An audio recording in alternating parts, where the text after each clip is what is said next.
Hello everyone, this is the seventh part of Cell the Unit of Life. In this lecture, we will study about cilia, flagella, centriole, centrosome, cytoskeleton and microbodies. So let me study cilia and flagella. Cilia and flagella क्या होते हैं? Cilia and flagella locomotive structure होते हैं। Locomotive structure क्या होते हैं? आपने अभी आगे पढ़ोगे लोकोमोशन एंड मूवमेंट। तो लोकोमोशन क्या होता है? लोकोमोशन होता है चेंज द प्लेस, मतलब एक कदम भी अगर मैंने रखा ना तो वो लोकोमोशन कहलाएगा। लेकिन जो मैं ये हरकतें कर रहा हूं उसको लोकोमोशन नहीं कहेंगे।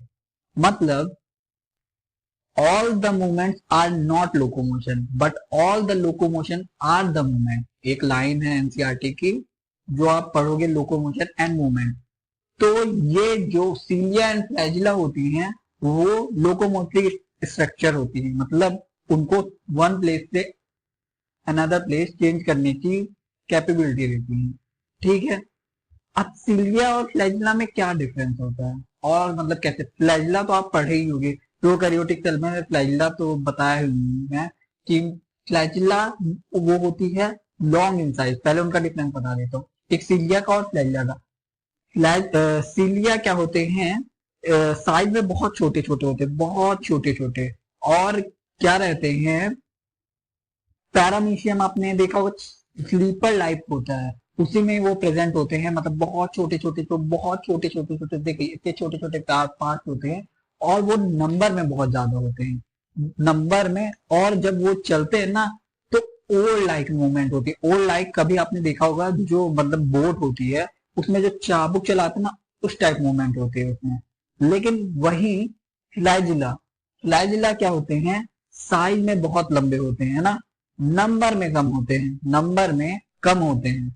और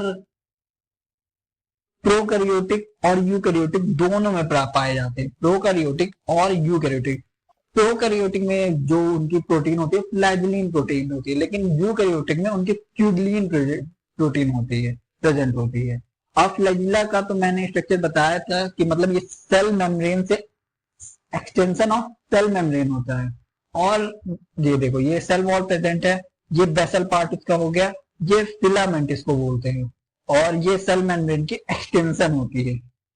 तो हम जब सीलिया फ्लैजिला का क्रॉस सेक्शन देखें तो हमको ये ऐसे मिला, ये सेल मेम्ब्रेन हो गई। ठीक है। 9+2 का अरेंजमेंट पाया जाता है, 9+2 का अरेंजमेंट पाया जाता है, जिसमें से डबलेट 9 होते हैं और सिंगलेट 2 प्रेजेंट होते हैं। जो लेकिन उनके आउटर ट्यूब्यूल्स, मतलब आउटर रिंग्स होती है जो डबलेट की, उसमें ए ट्यूब्यूल्स और बी ट्यूब्यूल्स पाए जाते हैं। ए ट्यूब्यूल्स कंप्लीट होती है 13 प्रो फिलामेंट की, और बी ट्यूब्यूल्स होती है जो प्रेजेंट होती है आउटर रिंग में, तो वो होती है 10 इनकम्प्लीट ट्यूब्यूल से। और ए ट्यूब्यूल्स में, जो ए ट्यूब्यूल से अटैच होता है वो डायनियन प्रोटीन होता है, जो सिमिलर होता है अपनी मायोसिन। मायोसिन प्रोटीन अभी आप पढ़ोगे लोकोमोशन एंड मूवमेंट में। मायोसिन क्या करता है? मसल कंट्रेक्शन में हेल्प करता है। वैसे ही डायनियन जो प्रोटीन होता है वो भी हेल्प करता है फ्लैजिला और सीलिया की वो मूवमेंट करने, क्योंकि वो उसमें एटीपी बाइंडिंग साइट होती है। जैसे मायोसिन में एटीपी बाइंडिंग साइट होती है, वैसे ही डायनिन में एटीपी बाइंडिंग साइट होती है, जिससे उनको एनर्जी मिलती है और वो मूवमेंट में हेल्प करते हैं। ठीक है। जो इनका स्ट्रक्चर होता है, पहले ये 9+2 का ट्रिक हो गई। 9+2 का मतलब अरेंजमेंट होता है, ये सारे पेपर में यही पूछा जाता है। 9+2 का अरेंजमेंट होता है, जिसमें से डबलेट प्रेजेंट होती है, ये radial hook present, spokes present होती है। ये भी 9 ही होती है क्योंकि ये डबलेट के साथ जुड़ी रहती है। ये सेंट्रल रीजन हो गया जहां सिंगलेट प्रेजेंट होती है। सिंगलेट दो प्रेजेंट होती है। इनमें जो ये वाली वो होती है, इसको इंटर सिंगलेट लिंकर बोलते हैं, और जो ये लिंकर प्रेजेंट होते हैं इनको इंटर डबलेट लिंकर बोलते हैं। और जो इनका जो ये फुल स्ट्रक्चर हो गया ना, उसको एक्सोमीन बोलते हैं, एक्सोमीन। ठीक है। अब बात करते हैं सेंट्रियोल एंड सेंट्रोसोम की। तो सेंट्रोसोम, जैसे कि मैंने पहले ही बताया था, सेंट्रोसोम एक ऑर्गेनल होता है जो प्रेजेंट होता है एनिमल्स में। ठीक है। और जो ये ऑर्गेनल्स का जो ये पार्ट होता है वो सेंट्रियोल होता है। सेंट्रियोल अभी आप पढ़ोगे सेल डिवीजन में। सेल डिवीजन में जब स्पिंडल फाइबर जो वो करता है ना, अटैच करता है, वो होता है सेंट्रियोल। ठीक, तो इसमें दो पार्ट सेंट्रियोल प्रेजेंट होते हैं, वो भी परपेंडिकुलर प्रेजेंट होते हैं। सेंट्रोसोम का ये स्ट्रक्चर हो गया, इसमें सिलेंड्रिकल स्ट्रक्चर होता है, इसका सिलेंड्रिकल स्ट्रक्चर, और दो पार्ट में परपेंडिकुलर इनकी लाइन होती है ना। ठीक है, अब बात करते हैं सेंट्रियोल का मतलब, जब हम ट्रांसवर्स सेक्शन करते हैं तो कैसे, लगभग लगभग सेम स्ट्रक्चर होता है सिलिया एंड फ्लैजिला से, लेकिन इसमें जो ये होता है जो मेम्ब्रेन लेस होता है, इसमें ट्रिपलेट प्रेजेंट होते हैं, ट्रिपलेट प्रेजेंट होते हैं, और बीच में प्रोटीन सब प्रेजेंट होता है ना। तो एक कार्ट व्हील स्ट्रक्चर इसमें होता है, इसमें 9+0 का मतलब वो होता है, अरेंजमेंट होता है।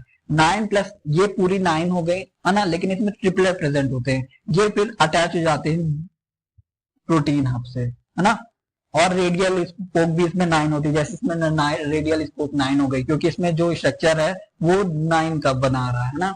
तो ये ट्रिपलेट हो गई, बस यही इसमें डिफरेंस है, इसमें ट्रिपलेट प्रेजेंट होती है 9, और बीच में सेंट्रल जो रीजन होता है इसमें कुछ भी नहीं होता, मतलब प्रोटीन प्रेजेंट होते हैं, लेकिन वैसे इसमें जैसे सिंगलेट प्रेजेंट होते हैं वैसे इसमें सिंगलेट प्रेजेंट नहीं होते हैं। ठीक, और जो मतलब basal body of cilia and flagella की टाइप ही उसी तरह होता है। और यहाँ जैसे कि मैंने पहले ही बताया, सेल डिवीजन में हेल्प करता है ना, क्योंकि वो स्पिंडल फाइबर फॉर्म करता है।